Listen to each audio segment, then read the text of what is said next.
Welcome to Take It or Leave It. I'm your host, Kydo, and I'm here with The Swan. Hi, everybody.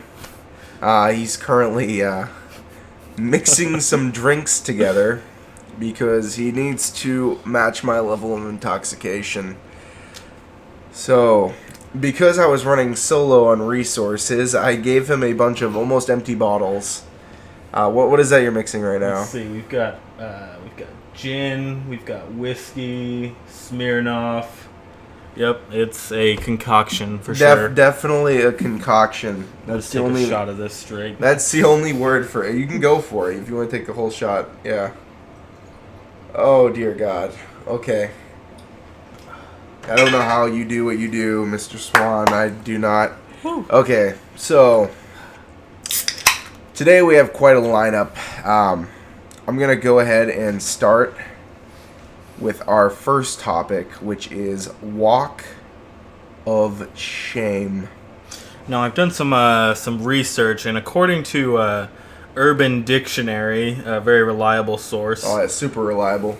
A walk of shame is the walk home after a one-night stand, sometimes celebrated as a stride of pride. Depending on your gender, I guess, maybe.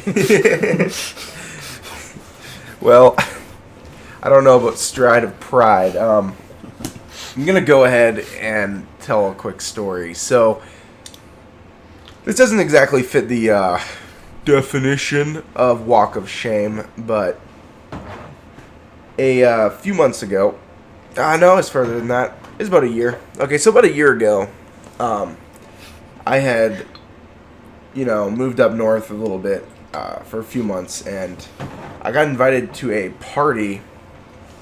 And while at the party, I found myself highly attracted to a particular little fine thing, and I tried to test my luck, which happened to be non-existent that night because I got nothing. And I was drunk, and I had missed every opportunity to get a ride, and we were at someone else's house. It was some dude's house, and he was like, the girl was staying there, but I had already lost out, so I was like, you know what, I want to go home. Well, here's the problem. I just moved there. I didn't have a damn clue where my house was. Oh, shit. I didn't know where to go. So I ended up walking around. I probably left the house at 2 to 3 in the morning. I didn't get home until 5:30. There were people biking past me. I didn't know where I was. I took the wrong. There was an intersection of 4 different ways. I took the wrong turn 3 different times, and I tried to ask this one dude who was coming out of an apartment complex. I was like, "Hey man, do you know where I'm at?" And he just I ain't got time for this, motherfucker. And then he just jumps in his car and drives off. So that was definitely a disastrous walk of shame. It was horrible, man. I was so tired when I got home. I just passed out on a couch. And by the time I got home, I was almost sober. People were looking at me. I looked so trashy. My shirt was partly unbuttoned. I was kind of cold. Being the little chubmeister I am, I actually stopped at a gas station and got a Dr. Pepper and hot dogs from some random gas station, and then I somehow, by some will of God, I made it home. And it was so annoying because you have all those early riser people. Yeah, I don't associate with them. I'm the late night guy. Hell yeah. And they're driving by on their bikes or jogging, saying good morning to me.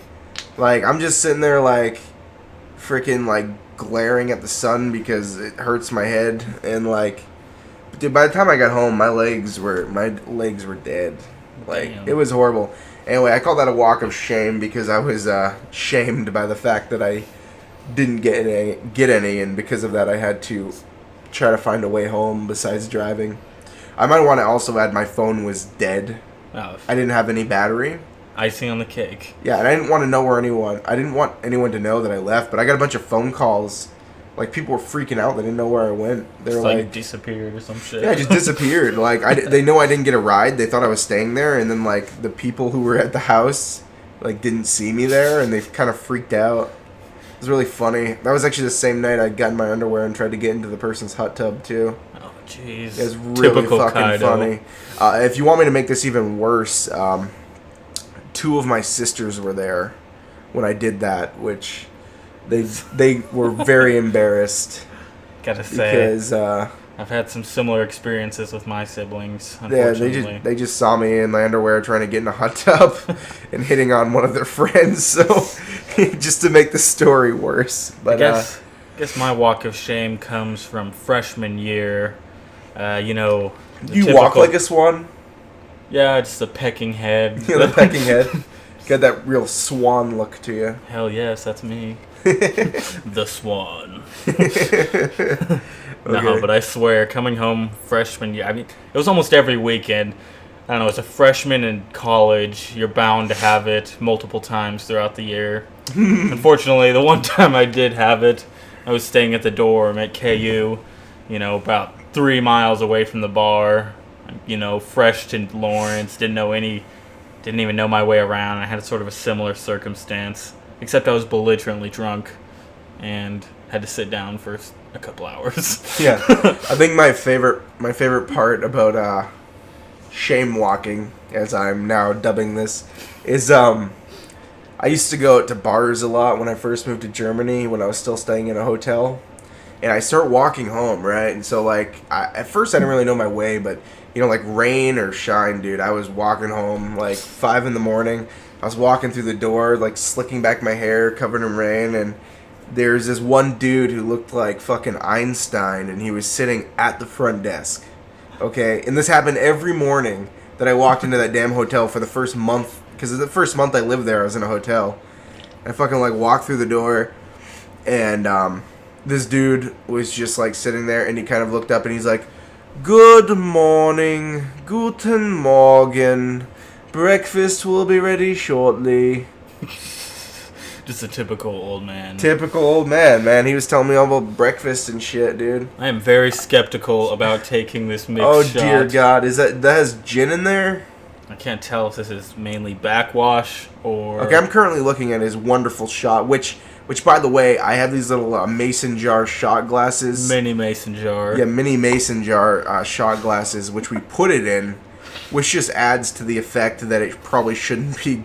I mean, it looks like a Hey, vial. but it says cheers on it. Yeah, but it looks like a vial of piss, man. Like, it's got gin in there. We got some rye whiskey. Anyone who's ever had rye whiskey, I will tell you right now, don't. To all that are listening, please pray for me as I take this shot. Okay, go for it. Oh, dear God. The look on your face makes me not want to be you. That tastes like piss, too. Dear God. Time to wash it down with a beer. You mixed some of that mango shit in there, too. Yeah, that was not a good mix. That was not a good idea. That's okay. I mean, you already got gin, rye whiskey, and then Irish whiskey. Oh, Jesus Christ. Kind of shit, really. Why did I do that? I have no idea. So, what do you think of a walk of shame? Do you think it's good, bad? Well, it kind of depends. And if you got some or if you didn't, I don't know. It's sort of like expected that... I don't know. It seems from both genders, if you get it, you get it. And it's sort of like a prideful thing. But sometimes I've seen plenty of walk of shames that have been a disappointing walk of shame. Where they've missed out on But never an you, opportunity. right? Oh, I've had my fair share of disappointments. Swan walking. Swan walking, you know, the pecking head. That's just, you have to. Tail feathers out. Tail feathers out, yeah. I mean, I guess if you get it, you get it. If you don't, you don't. And no matter which way you go, you're either going to be happy or sad, I suppose. This is true. It's the absolutes of life. You get laid and you're happy, you get laid and you're sad, or Hell, vice versa. Maybe if more people referred to it as the stride of pride. The stride of pride. I don't know. Maybe it would be viewed. I don't know. Regard. When I think of the stride of pride, I almost think of a very flamboyant parade. Actually, I see it. I could see that. I could see. I think of you know like a pride parade. Yeah, like the gay pride. Like yeah, you got that going. I don't know. Stride of pride. Maybe that's what it's aimed for. I don't know. Maybe for that demographic. Who knows? All right. Maybe it's for the lucky part of the lucky the part gene of the pool. Yeah, lucky. They're always happy. They're always happy. Of course. Yeah. Okay, so next category is going to be shittiest thing you've ever done to a friend. I'm gonna let you take this one, Mr. Swan. Gotta start it off. I was a very naive young man a couple years ago. No, Very but Swan-like. of course. No, but my friend, he was being a dickhead, and you know how it gets. You gotta kind of put people in their place sometimes. I was like blocks away from his house, giving him a ride somewhere. He started copping an attitude. And I said, straight up said, "Hey, you can get out right now." To which he did, and I left. Very short and to the point. Exactly, that's how you gotta be. Taking care of those dickheads. Fuck yeah. Never did that shit again. Now, I gotta say, this category is especially hard for me because I consider myself a very good friend. To the point where I put up with shit that I shouldn't even have to most of the time. I don't know. Hey, it's but respectful. I guess one of the shittiest things. I like pranking people. I don't know if that is that normal. Hey, I don't personally prank a lot, but I wish I did. You're envious of my pranking. Exactly. Okay, yeah. So, I like to make things believable. You know, like so when I do things, I like it to be believable. But actually, I just thought of a second story as I'm telling this, but I'll tell the first one first. So we're outside of a liquor parking lot, and my two friends, they just went and they bought like big like racks of beer and shit, right? But while they're in there, I figured it'd be funny if they thought I left. And so I drove behind the liquor store. Important part of the tale, were they drunk?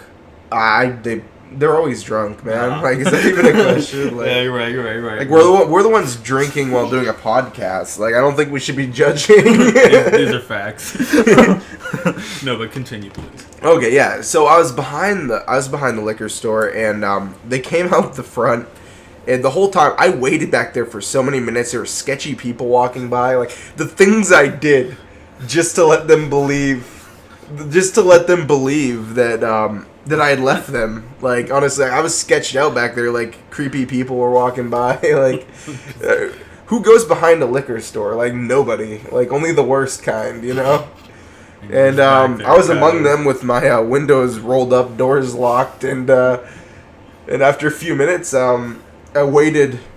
I just waited and waited, and I finally got a phone call, and then I knew it was okay to like pull around. And the whole time I was on the phone with him, I was trying to convince him that I had left him, and he like freaked out. And then he saw me, and he was like, "I was about to kill you." Now I don't know if it's staged or not, but I don't know. Have you seen the video of a girl that had her teeth worked on and was pranked into believing that there was a zombie apocalypse? No. I don't know if this is I don't know, staged or not, but it sure seemed convincing, but it was hilarious.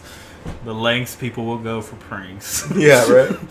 So I was always kind of like a witty kid growing up, and this isn't exactly something I did to a friend, but it is something that I did to my dad, which by the way, just to preface this, like I was never like a bad kid really. I don't like. I did things sometimes. I get punished or whatever. But I wish I could say the same. But this is just something that I did that horribly enough, my mom actually found this hilarious.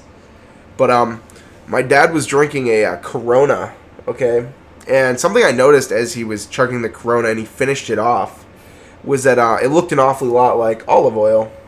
Oh, jeez. And so I took his empty Corona bottle and I filled it just slightly on the bottom, like, maybe like half an inch up with olive oil because we had a big jug of it. And my mother and grandmother saw me do this, and they just didn't say a word about it. And I left it on the counter, and I didn't say a word, and I just sat there. And when my dad came out, he was talking about something. He was all happy and laughing, and he just kind of noticed that there was a little bit of Corona left. And so as he was laughing, he grabbed his Corona and he just downed it. And the second that olive oil hit his mouth, he just spit in the sink. And he wasn't angry. He wasn't laughing or anything. But like me, all of my siblings, like my mom, like we were all dying. Like, we were laughing so hard. I was so happy. Because I didn't, like, I wasn't, like, a Better dick. not do that to my beer now. Yeah, right? I didn't try to, like, convince him to drink it. I just kind of, like, left it there, assuming that he would, like, think that he had a little bit left. And so, His mistake. Yeah, no, it was, it was funny, man, like... I don't know, if I did that stuff to my parents, I would have gotten an old-fashioned ass whooping. I mean, how could he? My mom was laughing harder than I was. He probably thought it was her. That's true. Dude, I've gotten some old-fashioned ass whoopings, I tell you right now. I do not oppose the idea of hitting children, and I don't mean that in like a... Like an abusive manner, but an ass whooping, just a little smack is okay. But I mean, like, I have seen some people these days that really needed their ass whooped. And I mean... I believe you. I don't know. I think it instills a little bit of respect. Like sort of like the pecking order kind of thing. Yeah, like, you need like the positive reinforcement and the negative reinforcement. Can't just have you can't just always give them candy because they're being good or neutral. You know, you gotta kind of like balance it a little bit. I don't know, but that's a can of worms I don't want to get into personally. Which segues into our next topic. Oh yeah, this not really, but inappropriately, I guess, segues into our next topic, which is chest or ass. And see, that's a tough one. I ask you this because I want to know, like, Mr. Swan, what do you prefer? Are you an ass guy or are you a chest guy? I gotta say ass. I'm not gonna lie. You like the ass? But there's perks for both. Sort of a pros and cons list. Oh yeah, there definitely are perky ones of both. I gotta say, it depends, I guess. You know, because you can have a person with a pristine ass and a not so great chest, or vice versa. You know, sometimes I think I'm the only one. Sometimes I think I'm the only one who uses that word too, because I do that. I use the word pristine. Mm-hmm. Like when I see something that just fits my definition of like angelic, almost. You know, beautiful. You see an ass and you look at it and you just think, that ass, and in your head you just think of the word pristine. Pristine. It's such like an, I don't know, classy feel to it. Like it's true. It's very classy. It's how I picture things when it has that kind of like over the top beautiful look, you know, like exactly. Pristine. Believe me, I've seen some, especially in this town. Not that this is related, but I also use that term when I clean a lot and either my bedroom or my living room is extremely clean. I will use the term pristine. Not that that's related to the ass thing, because I don't. Well, your room has to be clean before you see any chest or ass. I'm sorry. That's true. I have at times gone through great lengths to clean before, like last minute notice, like a girl wants to come over, you know, like you hit up a woman and she's just like, yeah, I'll come over, and you don't expect it, and so you're like, oh shit. Because you realize that you were asking her to come over thinking that she was going to say no, but your room is a complete mess. And so that last minute, like... It reminds me of the Febreze commercials. You ever see that Febreze commercial with, like... That's what it reminds me of, like that boy... Will they throw him into, like, a random place, or...? No. No, not that some one. Random, like, pit of death, like your bedroom. No. It's like the Febreze commercial where that kid has like a girl over and his mom like sprays the room down with Febreze or some bullshit. I don't know. Anyway, beside the point, I guess. But yeah, I've done like last minute cleanings before, dude. Because like it's essential. The thing is, like, you never know, man. Like the thing is, I always assume that nothing's gonna happen, and then when it does, I'm in like this rush to clean everything like spotless, you know, because I'm a decently clean person, but like when no one's around to see it, it's just kind of like, what's the point? Anyway, I feel like we're getting off topic.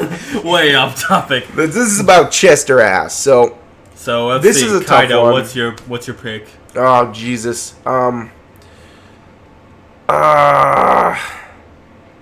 I'm gonna go ass, but I'm gonna tell you the reason for me picking this, because all right. Up front, I mean, I personally prefer looking at a nice rack, okay? But literally, but people can see you looking down their shirt. They can't see when you're looking at their ass unless there's a mirror. So I mean, just from the safety perspective, I would rather be looking from behind. Not to mention, I've had some girlfriends with some very nice ass. I don't know if it's influenced my decision or not, but gotta say I enjoy a nice behind, a nice tushy. Nice tushy's nice, gives a little cushion. Of course. But on that topic, I'm gonna segue this into another subtopic, which is shapes and sizes, boob preference. Okay, now that is an essential part of this topic, because you can have some shapes and sizes that defy physics. They're so bad, they are no way desirable, and so believe me, I've seen way too many at Walmart. I'm a pretty open guy. I mean, I'd like to say that I mean, I don't judge too harshly, I guess. That's true, I guess. I'm not very fussy, honestly. I've gone after anything from A cup to booty call is a booty call. Yeah. If you ask me. Honestly, D's are a bit intimidating for me though. Unless they're done right, they can be intimidating. I like me a good C. Right. I've seen him a good D, natural, nothing ridiculous. Yeah, I don't really care. I don't really care for plastic surgery and stuff like that. I don't like the silicone. It's like they have a little rock in there. Silicone boobies. Yeah, I've actually felt them. Disgusting. It's really weird when people get their boobs done. They're obsessed with letting people touch them.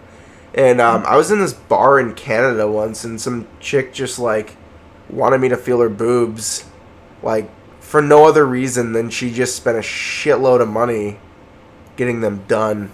I don't really understand that. I don't know. Why?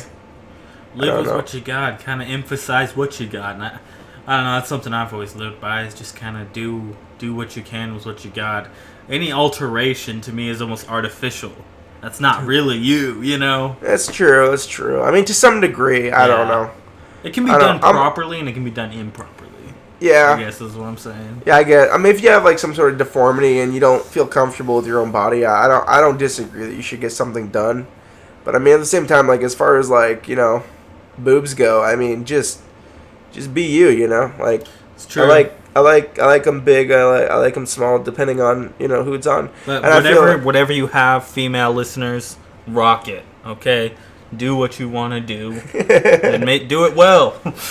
He literally wants you to rock it in front of him. That's what he's going for. I don't know. It's your choice, but I won't complain. And Mr. Swan with the win. Okay. Now, before we get into too much shit here, I'm going to go ahead and skip over to my next topic, which is best drinks. This includes anything you've had in the past or want to have in the future that you think would be amazing. These are drinks, and I speak purely alcoholic here, but of course, you can talk about anything. If you like Shirley Temples or whatever, I mean, anything. If you like frickin' Go-Gurts and you think that makes a good drink. Of course, above all, gotta say chocolate milk. Just plain ass chocolate milk. Oh, dude, chocolate milk's amazing. In terms of alcoholic beverages, I have to say that while in Mexico, I'm not gonna lie, the Mexican Coronas, just downing every one of those at a free bar that you can just get unlimited refills all the time. Cheers. Right now we're about to take a drink, everybody. We're taking a drink. But you can't really beat a really fresh Mexican Corona. I'm sorry. It's just untoppable. Now, I have a wide variety of my personal favorite drinks. If they're too sweet, they make me sick, but they can be sweet, but they have to be done right. My personal favorite, is as far as wines go, is I used to have a lot of Riesling. I can drink the shit out of Riesling. If you give me that, I can down 2 bottles before we even hit a bar. Probably not be in the best condition, but I can definitely down both of them.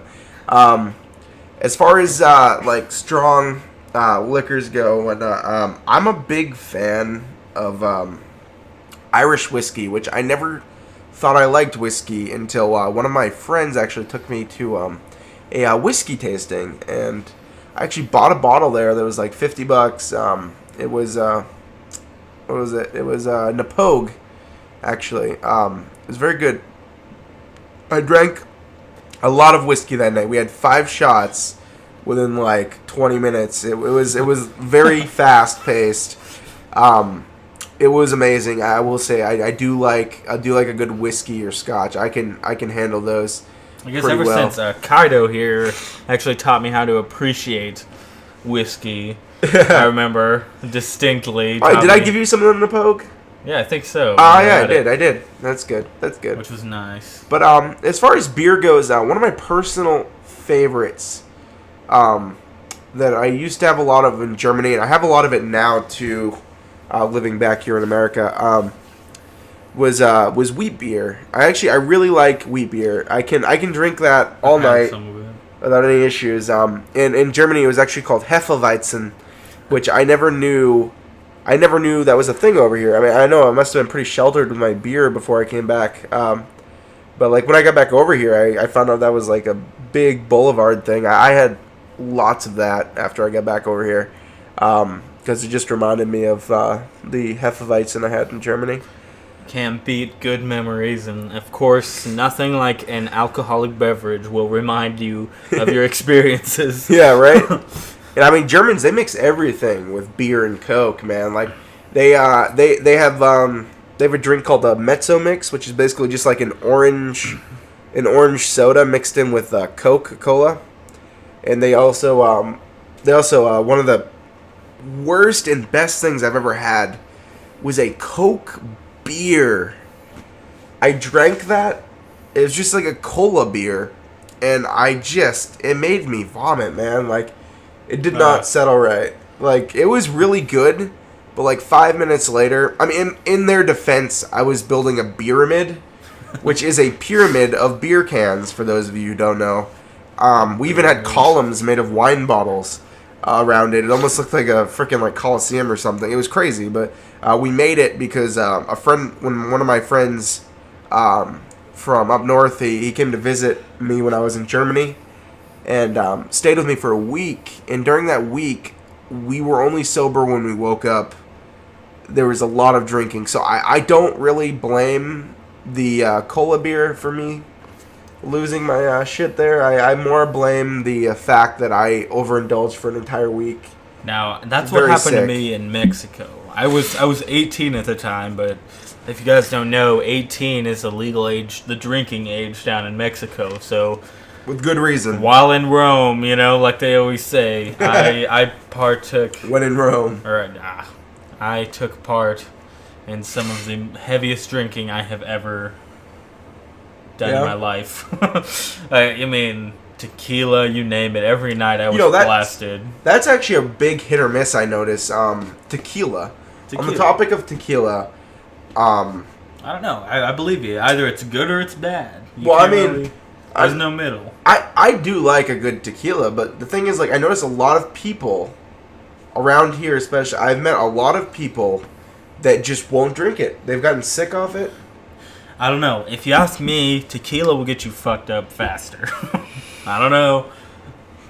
See, I once went to a bar and I ordered like 5 tequilas, and I just took them one at a time, man. Just boom, boom, boom, boom. Like, just took in the lime too. I mean, I can do tequila easy, but a lot of people, they can't. I don't know. It's like a 50-50, like 50% chance. It's one of those drinks that's a little more alcohol intensive, I guess. Yeah. In terms of its taste, I don't know. There's kind of a weird twang to it. Exactly. Yeah. At least to me, it seems like an intense drink.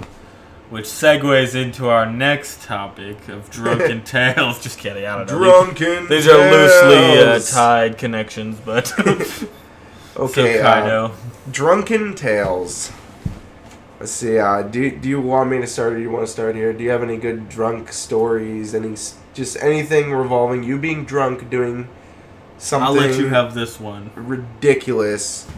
Okay, let's see, where should I start, man? Like, I have so many drunk stories that like I actually like lose track of my drunk stories. I guess I guess if you want, I have a story right off the bat. Do you have one right off the bat? You can go first. I don't mind. In my younger days, last year, I went to the bars here in our town and got belligerently drunk as usual. You know, the weekend routine.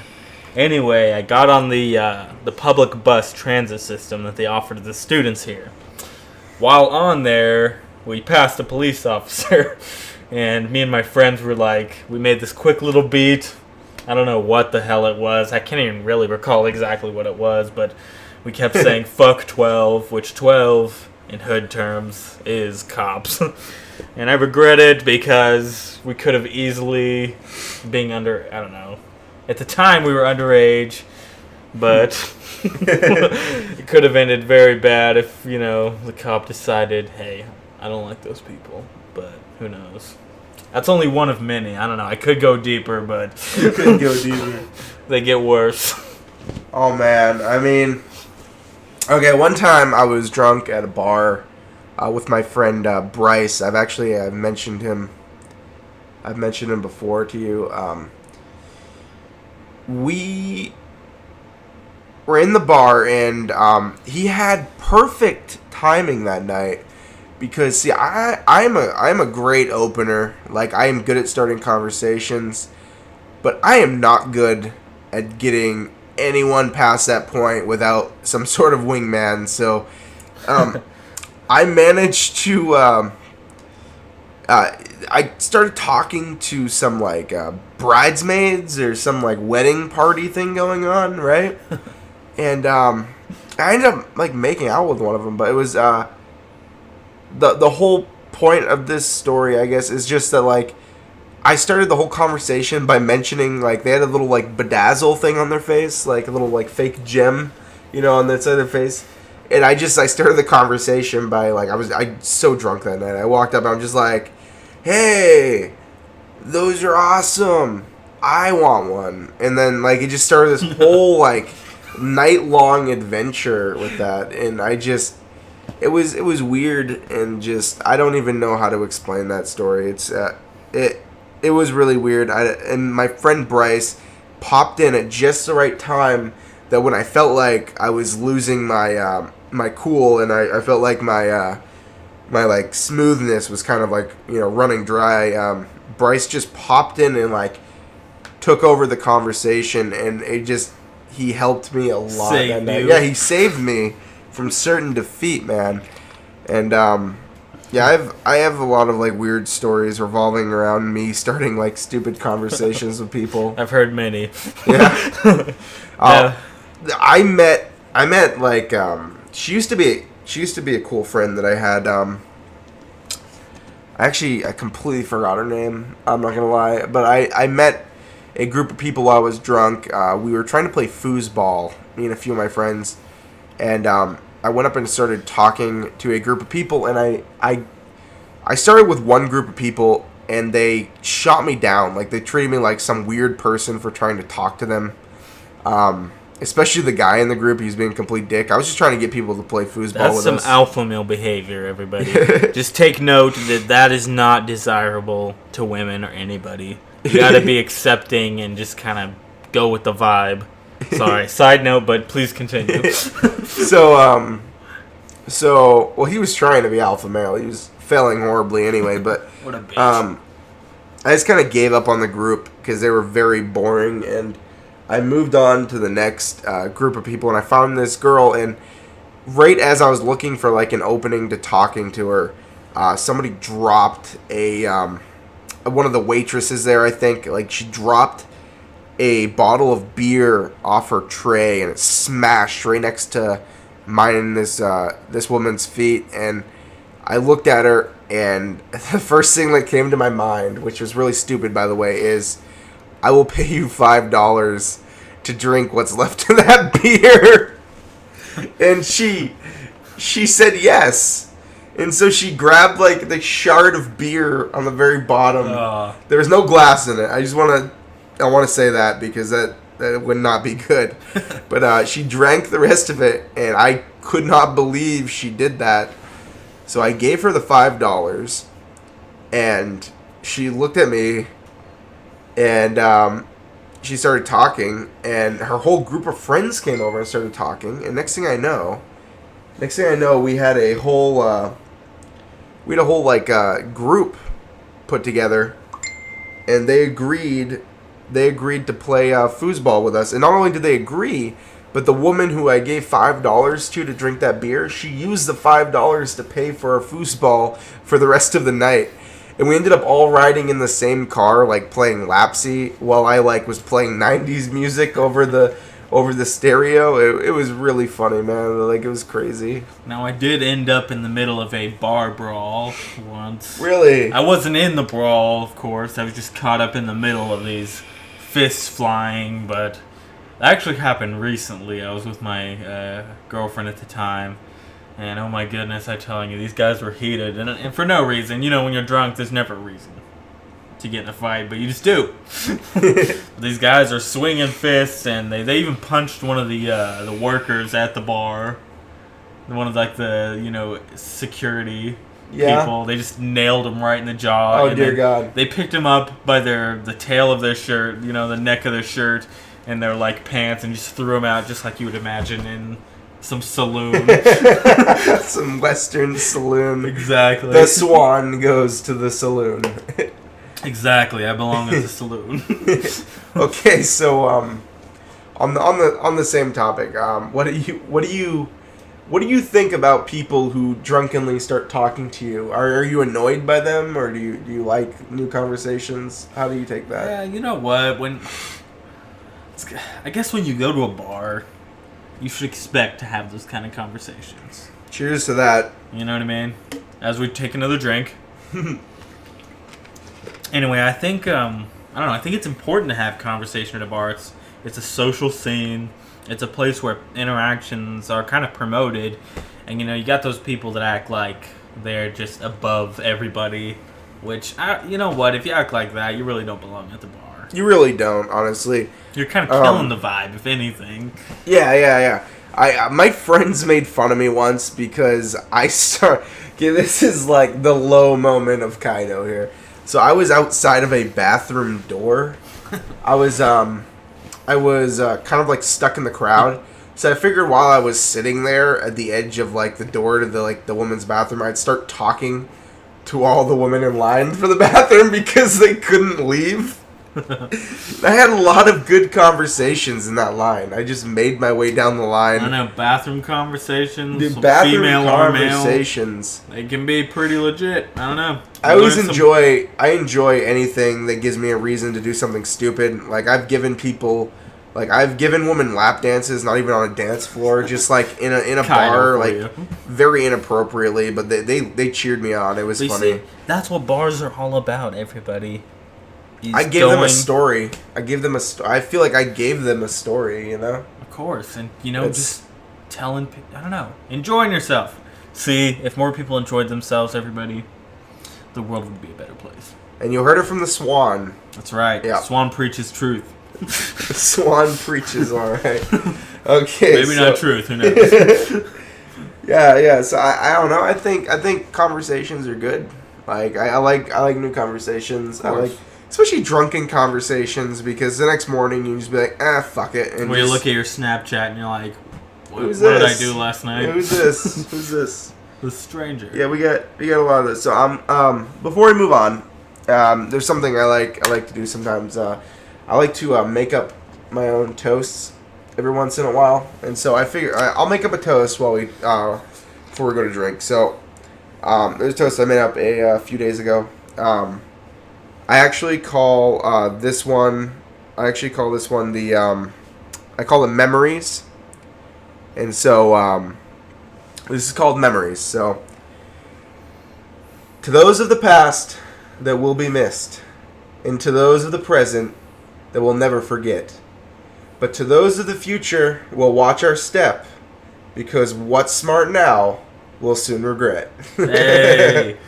That is the bar anthem right there, everybody. And just the life anthem. Please listen. Kydo with the wise words once again. The wise toasts. I love giving those toasts in public. Hell yeah. When I get drunk, I enjoy public speaking more than I have any right to. So I make a fool out of myself. People enjoy it sometimes. Sometimes people just want me to stop. I don't know. I don't really take too much into account. Why are people worrying about you in the first place? Yeah, true that. Why are people worrying about me? Anyway, so moving on now. We're going to go down to the friend zone. Alright, this one is a touchy subject because there's two perspectives. There's the females that view the friend zone as simply denial. Or there's the guys that view it as leading on. It could be viewed kind of both ways, which is I would like to take another approach to this. It is also possible in the opposite direction as well, which may be less complained about. I don't know. But it can happen in the other direction. I've had people have crushes on me and I'm not interested, so I kind of keep them at arm's length a little bit. But then again, part of me is like, can you blame the perpetrator for putting someone in the friend zone simply because they're not interested? I almost want to say there's just two victims, really. Yeah. Because both people want what they want. But I guess the only reason the friend zone is so shat on, honestly, is probably because only one person is controlling the outcome. Like, I guess what I'm saying is like the person who's in the friend zone as opposed to the person who is friend zoning. The person who's friend zoning, it's kind of like they're getting what they want. They would just want to have a friend. Mm-hmm. But the other person isn't. And I think those relationships are really unhealthy. I honestly think I don't think if you're attracted to someone that much, you should try to be their friend, honestly. I think you should just drop the pretense of friendship in general. If they're not interested, they're not interested. So, I mean, I wouldn't I guess stick I see where around. you're going. Like, intentions should be made clear from the get-go, I guess. Whether it's friendship or romantic, who knows?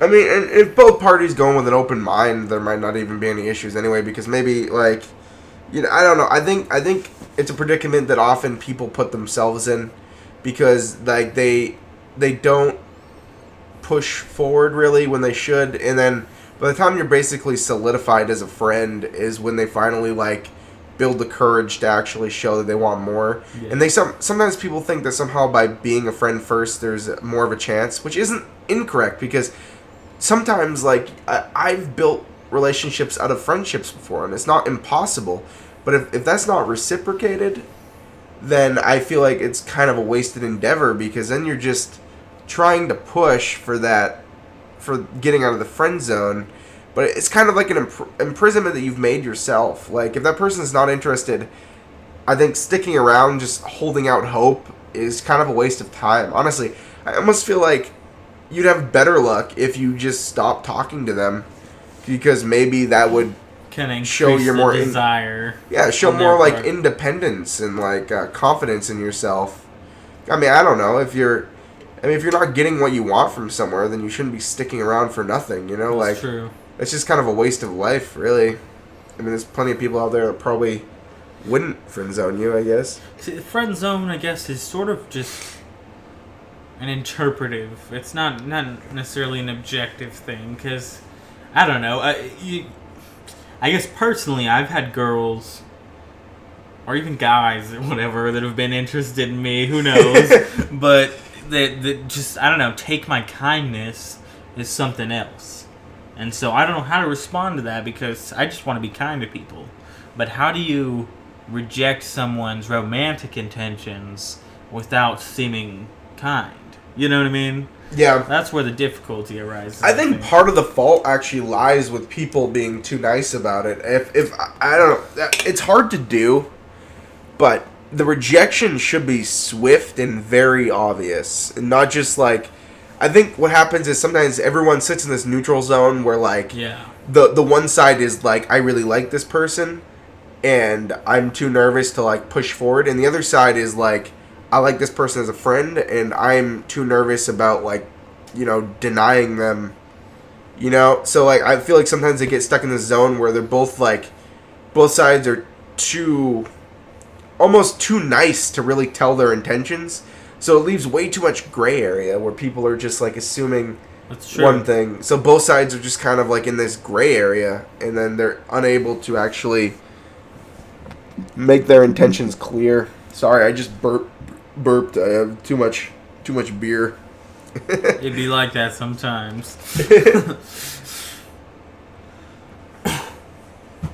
All right, so now our next topic, what to wear. Okay, our final topic actually. Final. What to wear. When I made this topic, I was thinking this would kind of go on, along the lines of what to wear when you go in public, or if you're trying to be comfy. It's an open debate, so you can go to whatever you want. Well, I gotta say, regardless of who you are, there's nothing that really beats that classy, business-like, I guess, approach of having Kind of casual business. Casual look, business, of course. Having a nice, even a nice watch, like Dude, cleaned up watches. shirts. They add Watches to an are outfit. shit, man. Of course. I love a good watch. I grew up wearing that was like the key to my outfit growing up was the watch. And of course, you gotta kind of abide by, social norms when it comes to clothing. I grew up, for instance, little things even, which you can find this on the internet. Little things. I grew up with my parents telling me that your socks need to be the same color as your pants. It's kind of a unique approach to it, too. Exactly. It all depends on what kind of outlook you're kind of looking at. And I guess it's plenty of different styles out there. It's true. And I guess it could be left also to culture. Culture, yeah, cultural dress, too. But I gotta say that, for me at least, that the business approach, and not necessarily business, but a classy, professional look is the, I guess, most respected and admirable, at least in my opinion. I used to love wearing bow ties, like the ones you actually had to tie on your own. Oh, yeah. That was always enjoyable. I enjoyed in public. It's a skill to tie those. Yeah, it's definitely like a big like peacocking thing too, because people look at it and they think like both like men and women look at you when you're wearing a bow tie and they just kind of wonder like, what the hell's up with that guy, like. And so, I end up starting conversations based on my bow tie. Actually, a funny story. In a strip club once, I had a stripper talking to me about my bow tie for, 10 minutes. It's very stupid, but, I just thought that was a funny thing to mention. Hey. It makes it stick out in a crowd, I guess. I don't know. I like sticking out. It's different. I don't know. People don't even wear ties anymore, it seems like. And that, to me, is sort of a classy accessory, I do like part a good of the skinny outfit. tie. That's Skinny true. ties are nice. Let's see. On the other side of this, what do you think of women fashion? What do you find, desirable when you see somebody dressed in a certain way? What's your preferred fashion for someone that you are romantically interested in? I guess is what I'm trying to ask. Honestly, at least the girls I've talked to, I condone them, kind of just feeling good about what they wear. And I guess that comes from sometimes kind of showing off the goods a little bit. I don't know, you know what I mean?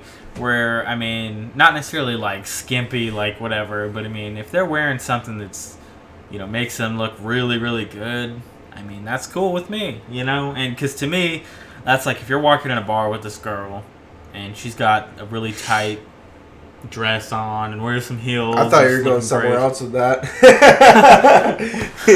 Where'd you think I was going? Yeah, just kidding. But anyway, I guess I kind of like showing off. Not necessarily for me, but for them, even feeling good about themselves. It makes you feel good along with them. So it's this mutual process that makes the night go well. But see, it's really funny because I actually love, clothing on women when it's not super revealing, but it's very form-fitting. So, accentuates, good curves and whatnot, because, I feel like, and you can disagree with me if you want, but I feel like there's something about not seeing stuff that makes you want to see it even more than if it was visible. Sort of that curiosity, the human curiosity. Yeah, because I've seen people that I was interested in, like, just butt-ass naked, and I haven't taken as big of an interest as when they were wearing, like, certain things. Like, I don't know. I think if you have big enough boobs, you could pull off, like, a nice sweater. Oh, yeah. Sometimes, I don't know, like, there are different things you could wear, too. Like, I like very, like, nice, like, dresses and, like, skirts. I can almost go for almost any attire. It just has to be, like, fashionable within its own, like, kind of category. I actually really like lingerie, too. That's a big, like... Lingerie is big for me, too. Lingerie is sexy Every as ex-girlfriend fuck. I've had thus far has had excellent lingerie, thanks to me. You're welcome, if you're listening. Anyway, I don't know, lingerie is important, I think. I almost feel like lingerie is sexier than the actual nudity itself. I mean, you could disagree with me. Something about lace that Yeah, it's just very... I don't know, it's sexy. I guess the idea of covering up, like, maybe an extra layer than is normal, is that it kind of gives the impression of, like, mystery, you know, kind of, like, makes you wonder. And I guess our expectation is that lingerie is sort of a, like, a sexual thing. Sexual clothing, yeah, I think we oriented that way. And so we see a girl in lingerie, we're like, ooh, I like where this is going. Ooh, dead ass though. Dead ass though, that's correct. looking at her ass. Okay, well, do you have anything else on what to wear? Well, any suggestions? I think we summed up. Ladies, wear what you want, make yourself look good. Gentlemen, do the same. But I guess you gotta abide by what people want. I mean, if you don't really care what people want, you can wear whatever the hell you want. But when it comes down to it, you kind of want to impress, dress to impress. At least that's what I do. But to each their own. Sexy and classy. You heard it from the Swan. That's right. It's been a good drinking sesh, everybody, and I'm glad we could talk to you. So, just remember, this is our advice, and take it or leave it. Kydo and the Swan.